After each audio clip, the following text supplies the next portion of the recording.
we are almost done with our discussion of orbitals. We have seen these beautiful pretty pictures of orbitals that come up when you try to make 3D plots or contour plots of them. We have discussed s orbitals, p orbitals. This is how far we have got so far. Now let us conclude this part of the discussion by talking about d orbitals. Okay. Where does pz orbital get its name from? Why is it z? Well, SPDF come from some ancient spectroscopic nomenclature, but why is it z?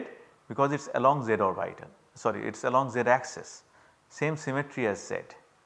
Or another way of thinking is that if I go back, where is the angular node? The angular node is at cos theta equal to 0, or that is z is equal to 0. So, the left hand side of the equation of the node is a subscript that it comes, and that is how d orbitals also get their names. Okay. Now, before talking about d orbitals, let me remind you something that we said in the previous module. Only one d orbital comes out to be real when we solve Schrodinger equation in the way that we have discussed, and it is not 3d x square minus y square orbital, it is 3d z square orbital. For 3d z square orbital, this m is equal to 0, so it is a real orbital. These others that we are talking about now are actually generated by appropriate linear combination of m equal to plus minus 1 orbitals and m equal to plus minus 2 orbitals. I leave it to you to figure out which ones are generated by taking linear combination of m equal to plus 1 and minus 1 orbitals, which ones are generated from m equal to plus and minus 2 orbitals. Okay. With that background, let us come back and see what a plot of 3d x square minus y square would look like. This is what we have. We have a constant multiplied by r square multiplied by e to the power minus zr by 3a multiplied by sin square theta cos 2 phi. Okay, this is the angular part. Let us worry about the radial part to start with. The radial part again goes through a maximum, right. When r equal to 0, it is 0, r equal to infinity, it is again 0, and in the middle r square keeps increasing, and e to the power minus zr, which has a maximum value at r equal to 0, keeps decreasing. So, the product of course would go through a maximum. That is simple. Let us have a look at the angular part of 3d x square minus y square, that will lead us to this label x square minus y square in the first place. So, what we have there is sin square theta multiplied by cos 2 phi. So, what is cos 2 phi? Cos 2 phi is, let me write now,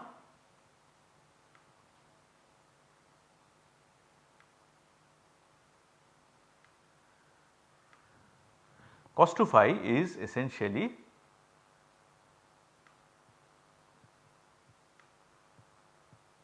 cos square phi minus sin square phi, right.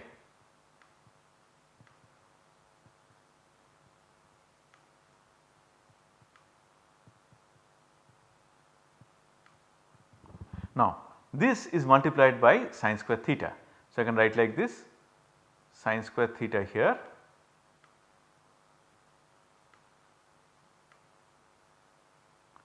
and here as well.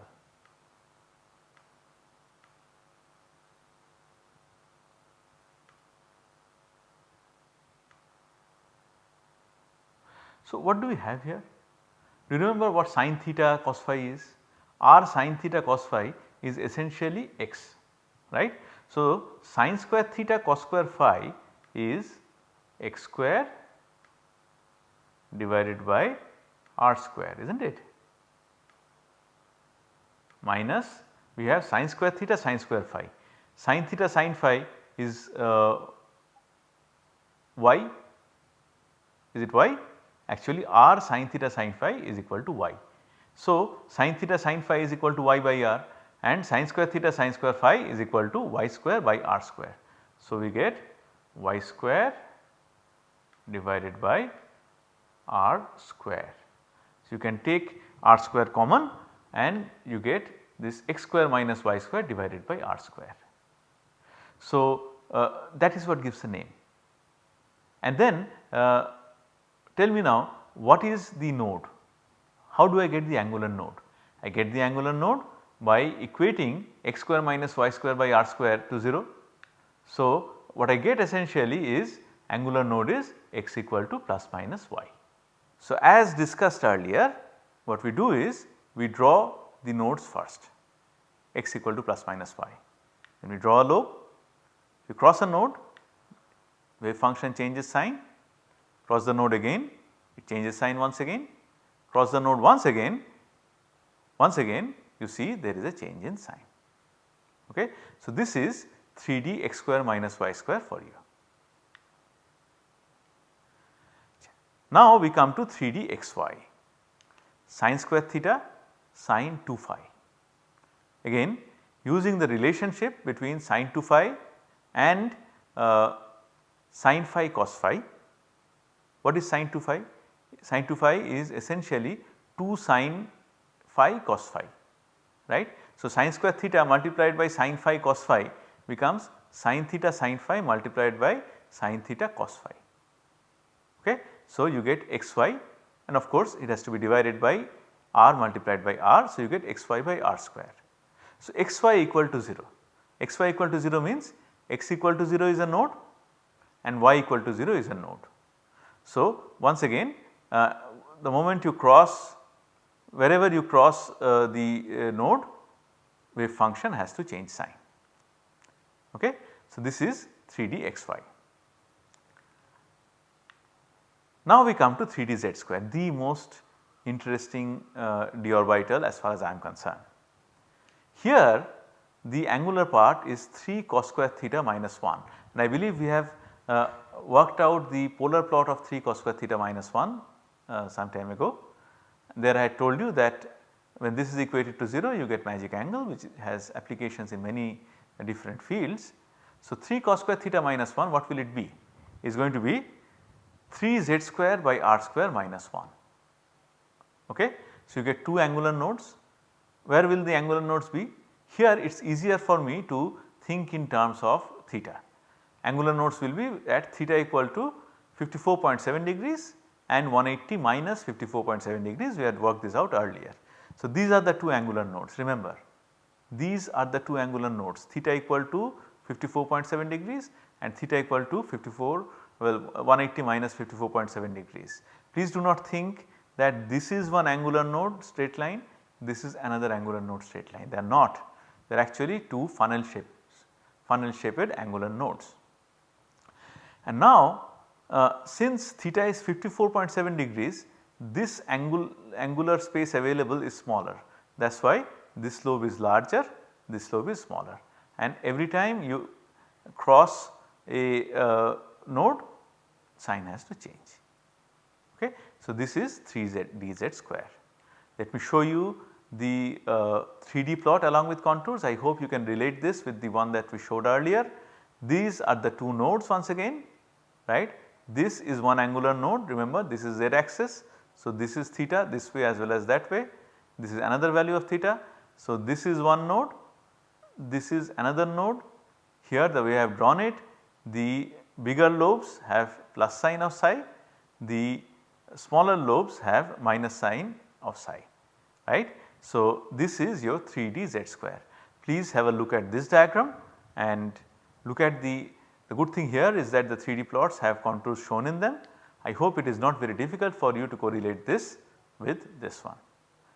And now I think you understand the shape of d orbitals and also why d orbitals are called, why d orbitals have got the subscripts that they have got. So, once again you can work out the surface of constant probability. These are the angular nodes shown with the surface and this is how you can show probability distribution as dots. To conclude this discussion, let me say that 3D square, 3dz square is actually a nickname. Why? Because the way we have written it here, we have not really converted completely to Cartesian coordinates, right. So, z square by r square is there. So, if we want to convert completely to Cartesian coordinates, we should remember that r square is x square plus y square plus z square. So, when you substitute that and equate to 0, we get 2z square minus x square minus y square equal to 0. So, the full label of 3d z square is really 3d 2z square minus x square minus y square. This comes handy when you try to discuss things like d orbital splitting in an octahedral field or whatever field it is in using symmetry, using what are called character tables.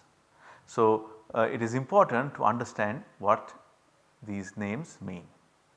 We are not going to discuss f orbitals, we will stop at d, but let me for the sake of completeness show you some constant probability surface for f orbitals along with nodal planes as well.